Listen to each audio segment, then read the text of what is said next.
Hey guys, welcome back to my channel. And so I wanted to talk about the new thing that's going on right now, which is the No Kings protest that's happening on October 18th, and it's supposed to be happening around the country. This is from MSNBC.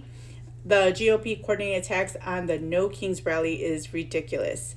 The Republican talking points are out of touch with reality of Saturday's protest. I love how they use the word protest, and honestly, it might start off as a protest, but we all know based off of the George Floyd riots and the Summer of Love, Summer of Love 2.0, and obviously the Chaz Chop, they like to call these things protests, and they're really not. They might start, like I said, they might start off innocently enough like that, but then you have those agitators that come in and they switch it right away. So we just need a lot of context here, because I hate when these news reporter Michael Steele, co-host of the Weeknight, like to use verbiage like this to try and get clickbait. And it's basically clickbait, and they try to get people to see it from one point of view. They're not real journalists. They should literally say that this is an opinion piece and not actual journalism.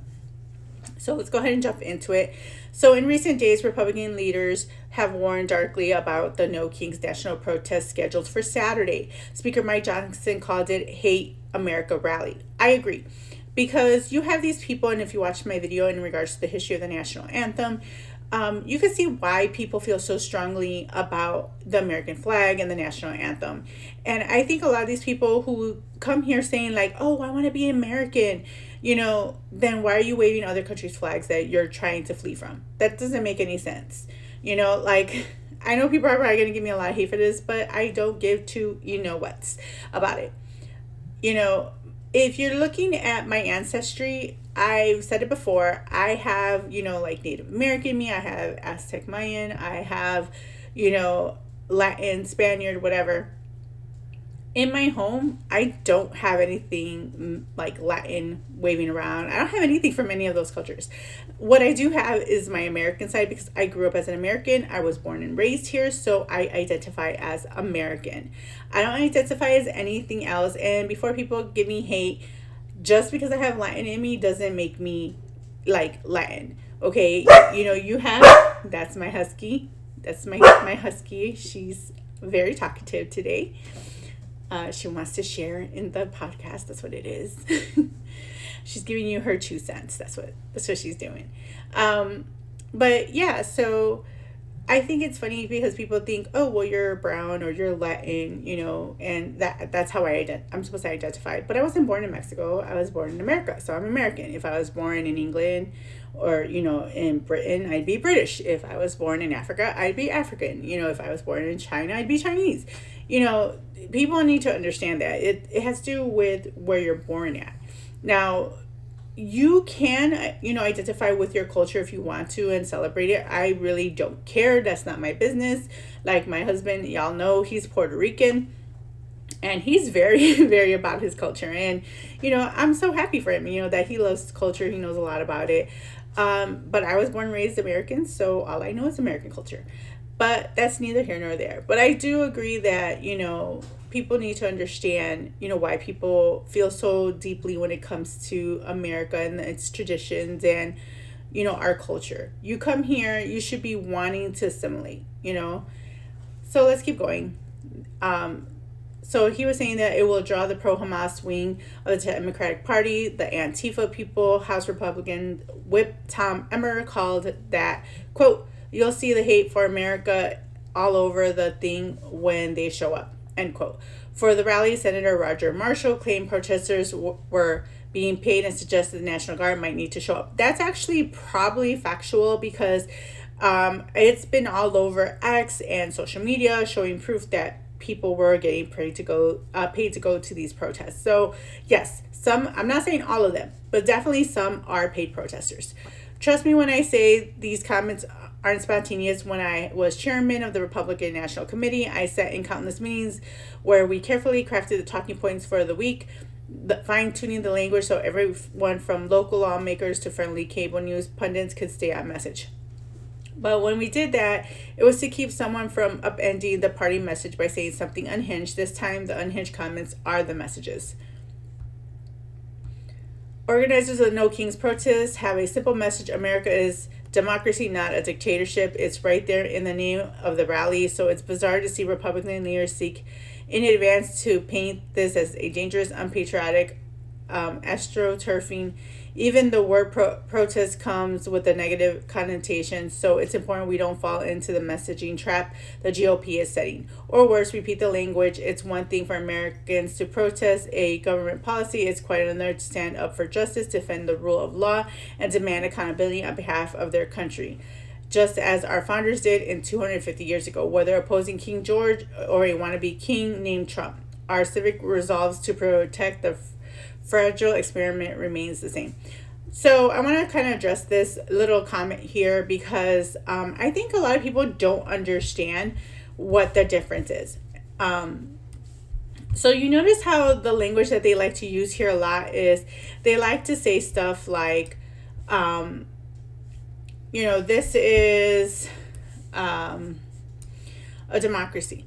Well, democracy we are not. We are a constitutional republic. There's a huge difference.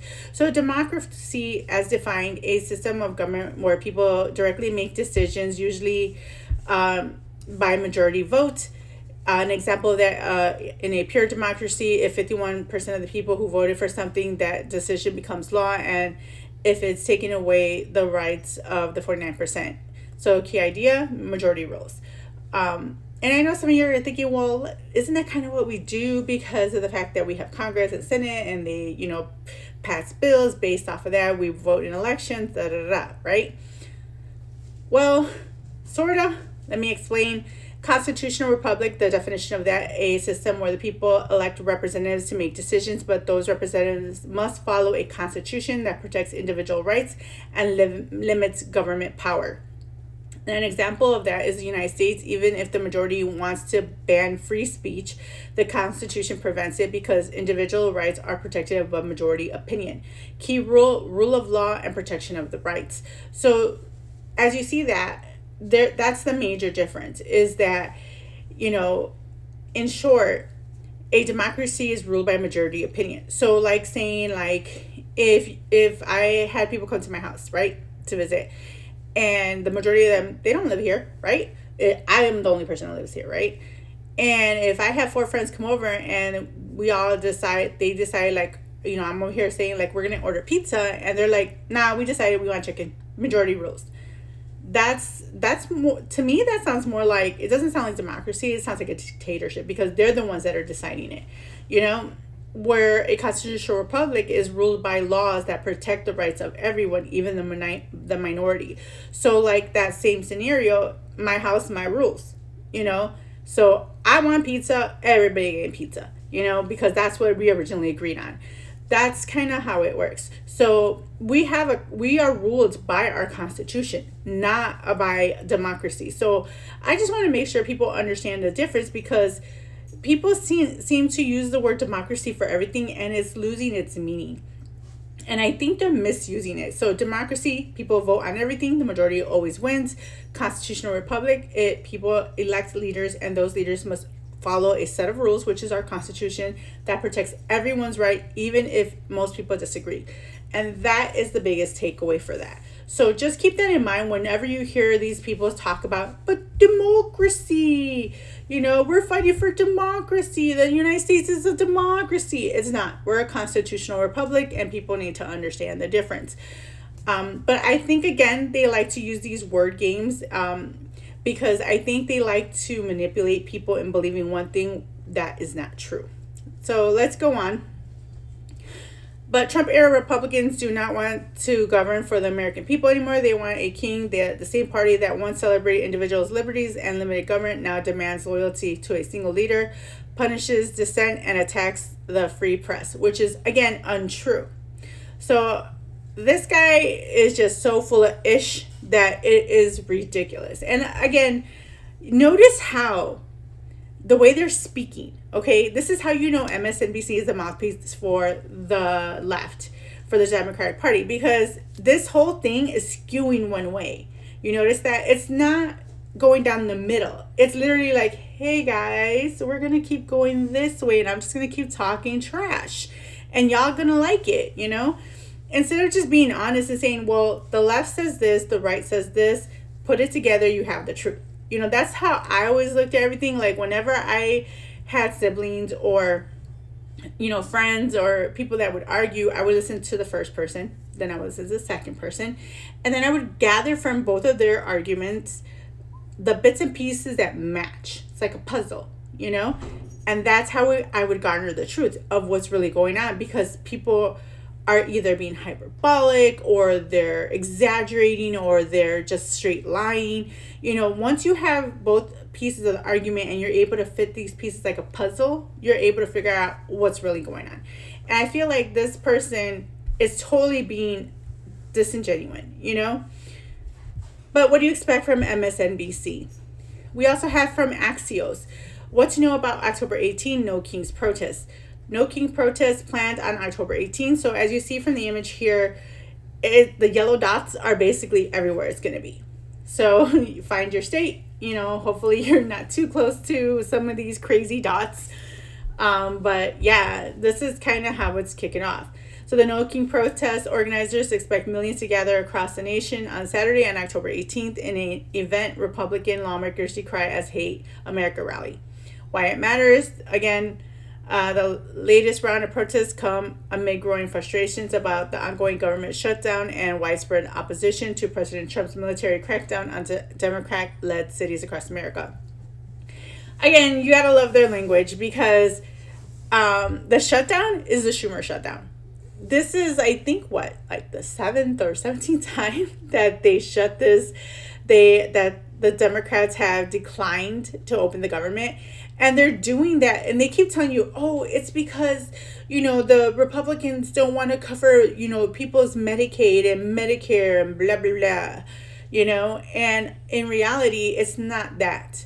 In reality, it's the fact that they want us to, so the left wants you to fit the bill for all these illegals and pay for everything. And remember, illegals put less than 1% into our economy. So we pay more out to take care of them than they pay into the pot. So no, we should not be paying for any illegals. And what the big beautiful bill had was that when they say they cut medical, care for, Americans, they're being dishonest. They cut that for the illegals because apparently the illegals were getting a big old check for that. They were getting all their medical care is taken care of. And I understand people are going to be like, but humanitarian. It's like, well, they can kick rocks and take their butts back to their home country if they really need care. I don't care, because, they're not helping to pay the bill. And I don't think I should have to pay for someone else to get care. Get a job. Learn to code. So I think this person also is being disingenuous as well, because I don't think that what they're stating is also correct. And it's funny how they try to say also that Trump is using the military, and creating crackdowns across America. No, what he's doing is he's having the military protect the federal agents, to protect the federal facilities that's housing these ICE deportees. Like ICE is coming in, they're deporting all these illegals, and these people that they're grabbing are criminals. Like, I don't care what people say. Like, some of them aren't going to be like, well, they're not hardened criminals. They just broke, it's not really breaking a law coming into our country illegally, which it is. Again, if you watch my channel, I tend to love to cite Tom Homan's quotes of what 8 USC 1325 and 8 USC 1326 are, which is the code covers entering the U.S. at an unauthorized time or place, excluding examination or misrepresenting facts to gain entry. And then the other one was that there is a felony for anyone who has been previously deported or removed from the U.S. and then re-enters without authorization. So yes, it is illegal to come into our country. And what's funny is that you have these same people on the left that are always talking trash, talking about how, the US shouldn't have borders, but then they cry foul when Russia invades Ukraine, saying, oh, Russia needs to respect the borders of Ukraine. What happened? I thought y'all didn't want borders. Like, can't have it both ways, bro. Like, plain and simple. But as you see here, these are the points that these people like to make. They like to exaggerate and lie. I mean, the only people that are actually being harmed are the ICE agents, and all they're doing is trying to do their job. And you have people on the left that are not allowing that to happen, which is ridiculous. But let me know what you guys think. Are any of you guys going to attend the No Kings rally? I'm hoping I could, but I don't know if I should. But let me know your thoughts in the comment below. How are you guys feeling about this? Do you think it's going to pop off like crazy, or do you think this will be the line in the sand? Do you think this is what's going to kick off civil war? So you guys let me know your thoughts in the comment below. Thanks for watching. Don't forget to like, comment, and subscribe. And don't forget to hit that notification bell. Till next time.